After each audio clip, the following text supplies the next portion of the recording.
Gladius Romae sum, Belisarius. Flavius Belisarius, the last Roman general.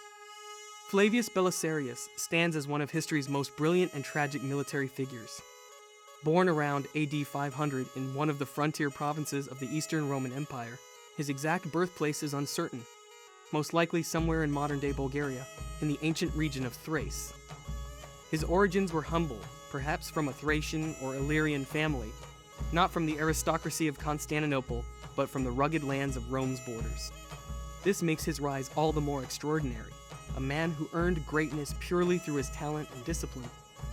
From a young age, Belisarius joined the imperial army. The strict discipline and strategic legacy of Rome molded him into a capable officer. He served on the Eastern Front, where the empire was constantly clashing with the Sassanid Persians. His early brilliance did not go unnoticed.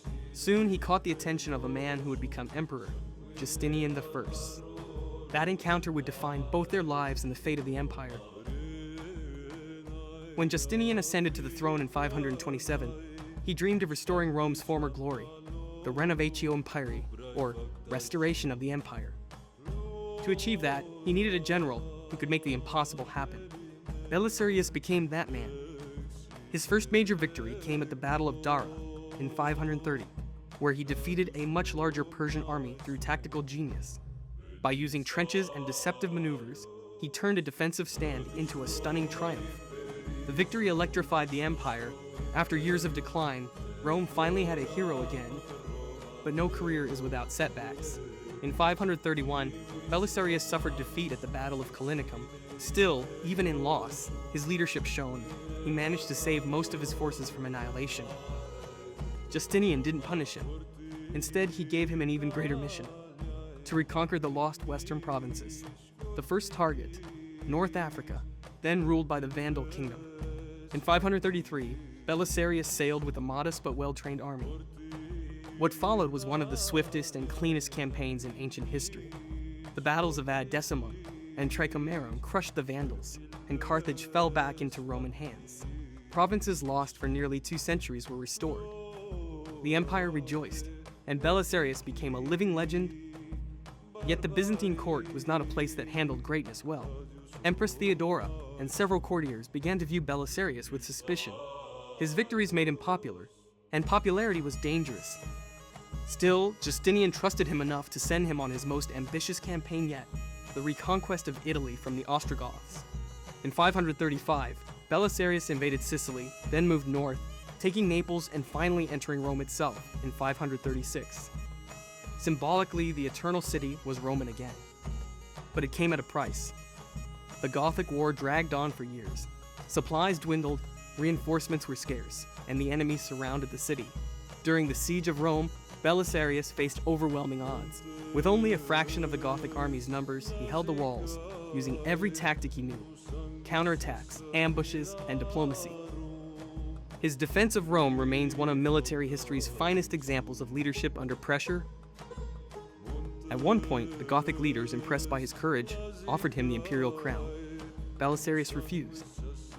"I have an emperor already," he said. That single act of loyalty, noble as it was, marked the beginning of his decline. Justinian began to see him less as a hero and more as a potential rival. The empire he had served so faithfully started to turn its back on him. Nevertheless, whenever disaster struck, Justinian called upon Belisarius again. Decades later, in 559, when Hunnic tribes known as the Kutrigurs threatened Constantinople itself, the aging general returned to command. With only a few hundred men, he outsmarted and repelled the invaders. It was his final victory, a last blaze of glory from a man who had spent his life saving an empire that no longer valued him. Shortly after, political intrigue struck once more. In 562, Belisarius was accused of conspiracy against the emperor. He was briefly imprisoned, stripped of wealth and titles, though later pardoned. Still, his reputation was tarnished, and he faded into obscurity. Then came the legend, the tale that he was blinded and forced to beg on the streets of Constantinople. Historians agree this story is a later invention, likely from the Middle Ages, symbolizing how ungrateful empires treat their heroes. Yet that myth endured for centuries, immortalized in art and literature. Most famously in Jacques-Louis David's 1781 painting, Belisarius Begging for Alms, which shows the once great general as a broken man betrayed by those he served. Belisarius' life mirrors the fate of Rome itself. He was the final flash of an empire in decline, the embodiment of discipline, strategy, and moral virtue. The title, The Last Roman, suits him perfectly. He represented everything that had once made Rome great, living centuries after the spirit of the old republic had vanished. From a military standpoint, his genius lay in doing more with less. At Dara, his use of fortifications and feints foreshadowed medieval tactics. In Africa, his rapid amphibious operations were centuries ahead of their time.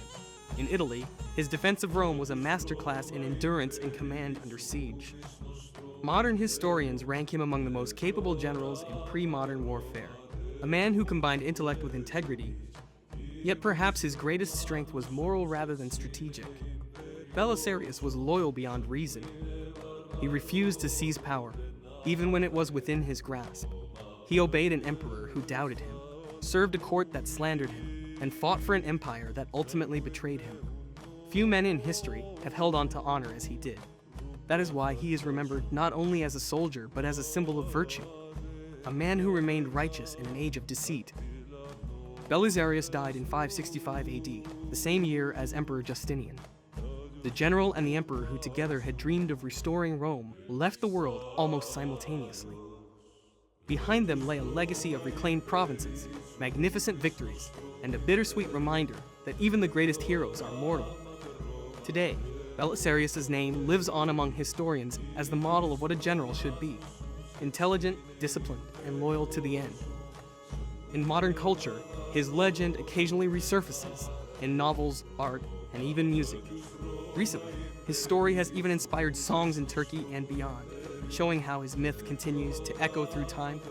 Ultimately, the tale of Belisarius teaches a timeless truth, that true power lies not in wealth or rank, but in character. He rose from obscurity, conquered kingdoms, and refused crowns, only to be forgotten by those he saved. Yet 15 centuries later, his story still resonates. Rome may have fallen, but Belisarius endures, the last flame of an empire, burning quietly against the darkness of history.